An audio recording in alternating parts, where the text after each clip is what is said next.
एक ऐसी अपोजिशन की ज़रूरत थी जिस पे एतमाद हो। पहले 4.5 साल तक इनको आसफ जरदारी ने बेवकूफ़ बनाया। मैं पहले दिन से रो रहा था कि आसफ जरदारी बहुत तेज़ आदमी है, ये बग़ैर नमक मिर्च के खा जाएगा इनको, और इनको ये बात समझ नहीं आई। अब जब गेम एंड पे लग गई है, अभी भी सब देखें, एक ऐसा बजट पास हुआ है असम्बली में जिसमें कोई कट मोशन नहीं पड़ी। क्या करना है फिर ऐसे बजट के जिस पर किसी को इख्तलाफ ही नहीं है? देखें, जहां नारे मारने हैं, जहां तकरीरें करनी है, कोई धोबी घाट में, कोई नीला गुंबद में, कोई मीनार पाकिस्तान में, कोई लियाकत बाग में, वहां तो कुछ और हो रहा है। वहां तो दौलत की रेल पे रो रही है। हमने 13 अगस्त को जलसा करना है लियाकत बाग में, हम सोच रहे हैं कि यार ये 50 रुपए की कुर्सी का क्या बनेगा, और जहां काम होना चाहिए वहां नारे बज रहे हैं। अल्टीमेटली वो वक्त आ गया है। मुझे अल्लाह से पूरी उम्मीद है कि लोग अब बाहर निकल आएंगे, और कोई लोगों के पास ऑप्शन नहीं है। एक सवाल मैं आपसे पूछना चाहता हूँ।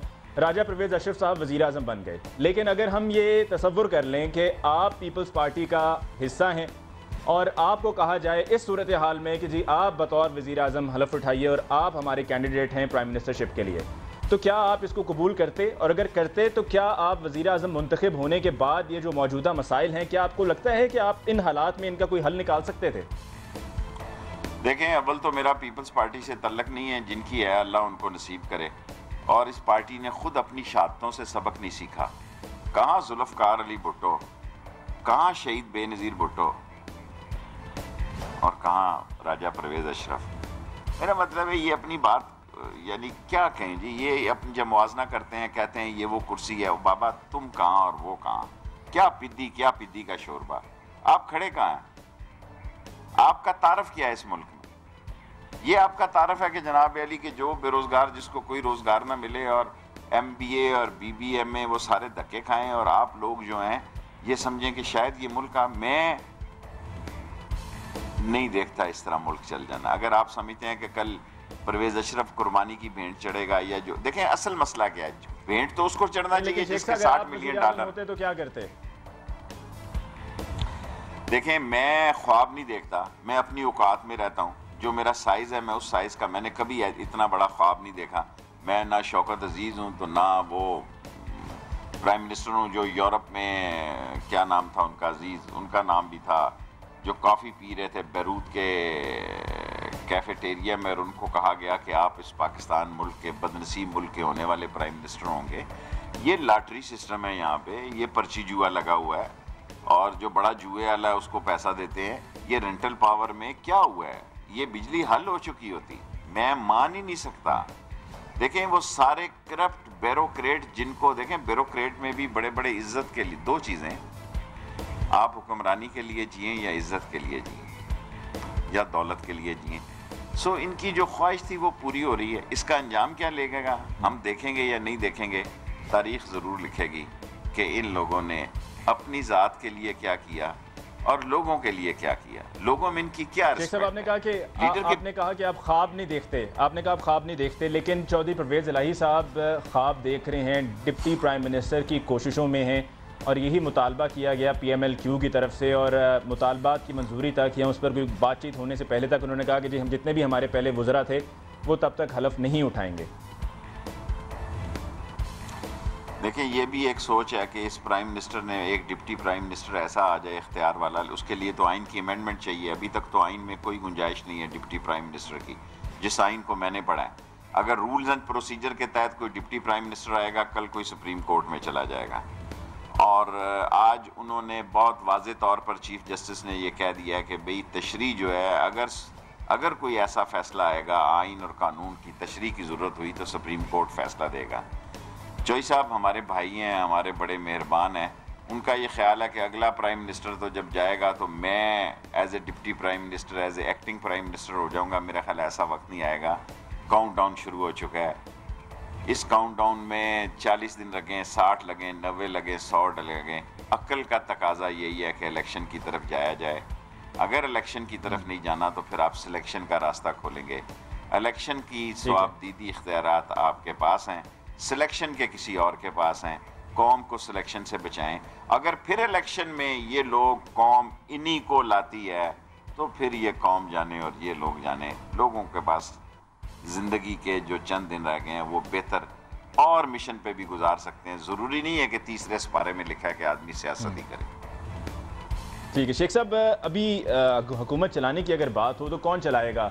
गिलानी साहब चलाएंगे ऐवान सदर से या राजा परवेज़ अशरफ साहब चलाएंगे? क्योंकि इतलात तो यही हैं कि गिलानी साहब भी तमाम अहकामात या तमाम तौर तरीके बताएंगे कि क्या कैसे होना है, कब होना है, नरगिस सेठी के ज़रिए या खुशनूर लाशारी या उनके जो और दीगर करीबी थे।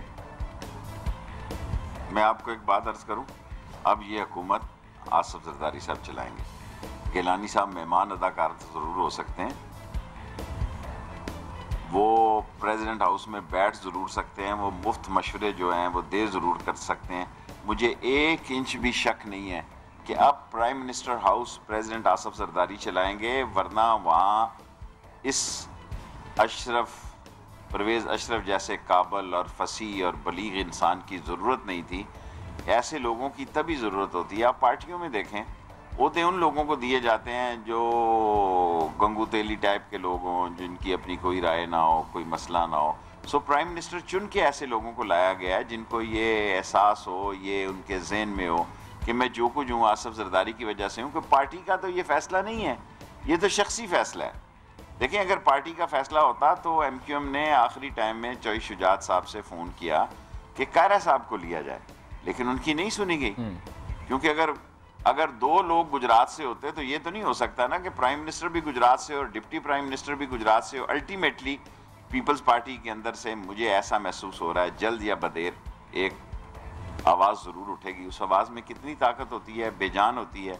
या लोग जब सड़कों पे निकलेंगे, देखें जब लोग सड़कों पे निकलेंगे सारे मसले हल हो जाएंगे। जब तक लोग सड़कों पे नहीं निकलेंगे तो निकल रहे हैं, तोड़फोड़ हो रही है, लेकिन पाकिस्तान पीपल्स पार्टी की हुकूमत का यही कहना है कि जी ये सब तो नून लीग करा रही है, पंजाब में तोड़फोड़ यही करा रही है, इनके सारे कारकुन हैं, इनको डंडे पकड़ाते हैं, इनको बताते हैं कि कहाँ जाके सड़क बंद करो, कहाँ टायर जलाओ, कहाँ पर ट्रेन को जला दो, कहाँ पर ट्रेनें बंद कर दो। तो ये सारा प्लांटेड चल रहा है मामला। अवाम, एक आम आदमी जो कि रोज़मर्रा की लोड शेडिंग से मुतासर हो रहा है, कई घंटों की लोड शेडिंग हो रही है, वो अपने घरों में बैठा बस वहीं पे बैठ के बुरा भला कह रहा है, बस सड़क पे नहीं निकल रहा। वो ऐसा नहीं होगा। जब आग लगती है या आग निकलती है तो वो ये नहीं देखती कि ये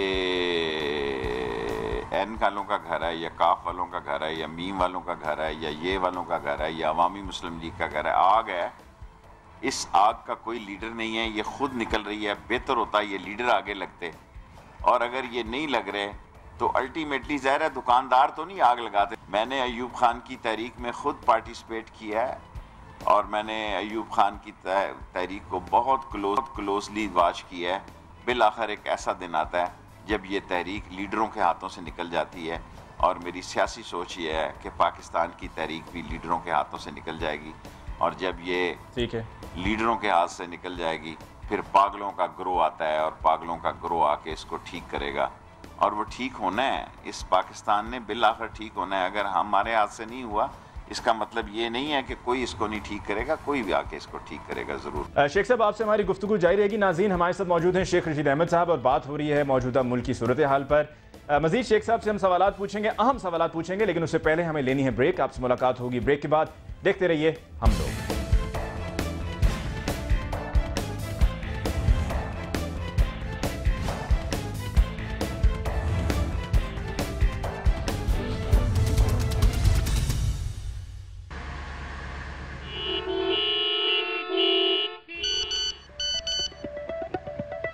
ड्राइवर, गाड़ी दूसरे रास्ते पर मोड़ लें, यहाँ से रैली निकलने वाली है।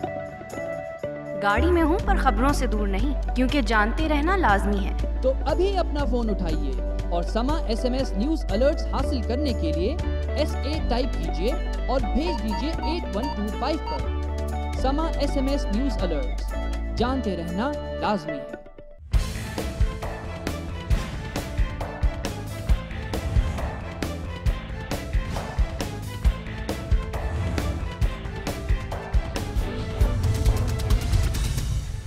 नाज़रीन, ब्रेक के बाद एक दफ़ा फिर आपको कहते हैं खुशामदीद प्रोग्राम हम लोग, और आज के प्रोग्राम में हमारी ये खुसूसी गुफ्तगू जारी है शेख रशीद अहमद साहब के साथ। शेख साहब, आपके पास माशाल्लाह मालूमात का एक ज़ख़ीरा है, आपके पास हर तरफ से कुछ ना कुछ मवाद इकट्ठा होता रहता है। ये तो बताइए, कराची में भी हैं अब अभी बैठे हुए, कि MQM ने क्या वजह थी कि जो राजा परवेज़ अशरफ साहब को सपोर्ट किया, वोट किया? कोई आपस में MQM और सदर साहब के कोई मामला थे कि जो तय होने थे और वो तय हो गए, जैसा कि सिंध की वजारत दाखिला? नहीं, मेरा नहीं ख्याल अल्ताफ़ भाई ने ऐसी कोई बात की हो। अगर की होती तो कुछ ना कुछ मेरे नोटिस में होता।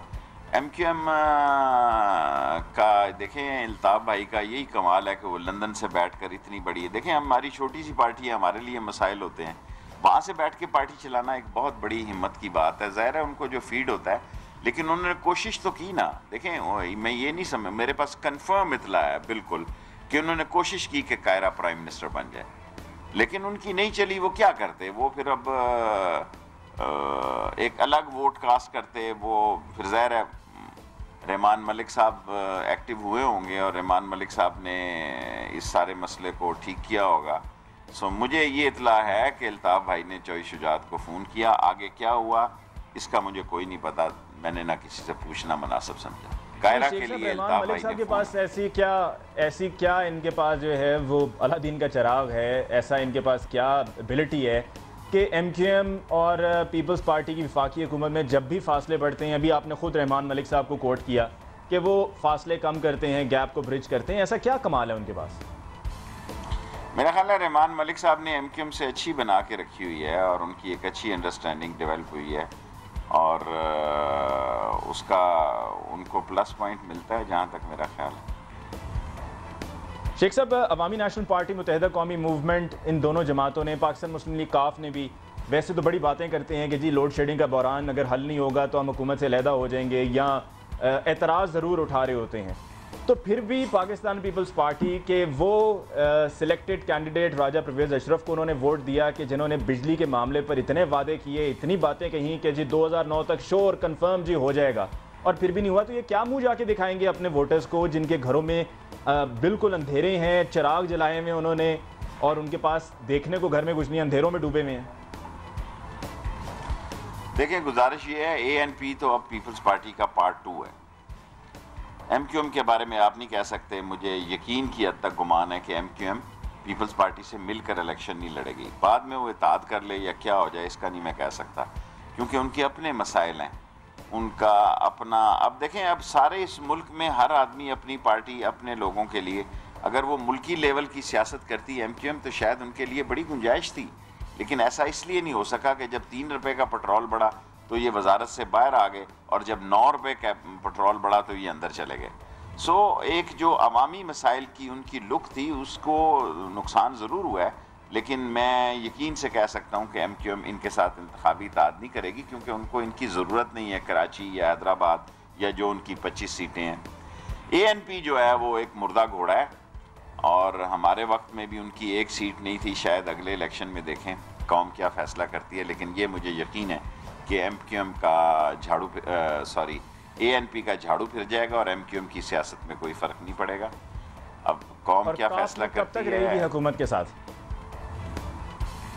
जब तक हुकूमत है, ज़ाहिर है अब तो उनके लिए यही मुनासिब है चौधरी बरादरान के लिए कि देखें वो काफ़ी बड़ा शेयर लिया उन्होंने गवर्नमेंट का, और अगर वो अब डिप्टी प्राइम मिनिस्टरशिप मांग रहे हैं तो इतने बच्चे तो नहीं है ना, इतने सादे तो नहीं हैं, वो कुछ सोच के ही मांग रहे होंगे। और पीपल्स पार्टी इतनी कमज़ोर पड़ती जा रही है कि ख़ुद उनकी बेहतरी इसी में है कि अब इलेक्शन की तरफ एक ऑनेस्ट, इंडिपेंडेंट और ऐसी चीफ इलेक्शन कमीशन जिसका एतबार हो, खाना जंगी ना बढ़े वरना खून बहेगा। अल्टीमेटली जब खून बहेगा कितनी देर तक लोगों के जज्बात को आप रोक के रखेंगे? सो अगर एक एतमाद की फ़ज़ा, देखें लीडरशिप आपकी गंदी हो, प्राइम मिनिस्टर आपका वो मुकाम ना रखता हो, इलेक्शन कमीशन की आपकी सूरत हाल ख़राब हो, लॉ एंड ऑर्डर का मसला हो, कोर्ट से आपकी लड़ाई हो, फ़ौज में आपके बारे में बड़ी जो आप कह सकते हैं कि मेमू गेट आपके नसीब में हो, एबटाबाद कमीशन आपके ऊपर छेंटे हों, तो ये सारी सूरत हाल इतनी अच्छी तो नहीं है कि इससे जमहूरियत की जड़ें बहुत मजबूत हैं। मैं समझता हूँ रोज़ बरोज़ खोखली। शेख साहब, बहुत से लोग ये सवाल पूछते हैं, मैं चाहूँगा कि आप आज इसका जवाब दीजिए, क्योंकि लोगों के ज़हन में ये सवाल है कि जी अब क्या होगा। मैं तो खैर यही समझता हूँ कि अभी कुछ कहना कबल अज़ वक्त है, जब तक इलेक्शंस करीब नहीं आते, क्योंकि आपने खुद कहा कि जरदारी साहब ने जिस तरह से अब तक इन 4 सालों में सियासत की है, कुछ भी हो सकता है और कुछ भी कर सकते हैं। क्या आपको लगता है कि अगली हुकूमत दोबारा फिर पाकिस्तान पीपल्स पार्टी की आ सकती है, क्योंकि पाकिस्तान पीपल्स पार्टी ने अपने इन 4 सालों में वो किया जो इससे पहले कभी किसी ने नहीं किया। उन्होंने तमाम जो मुखालफीन थे उनको भी अपने साथ मिला लिया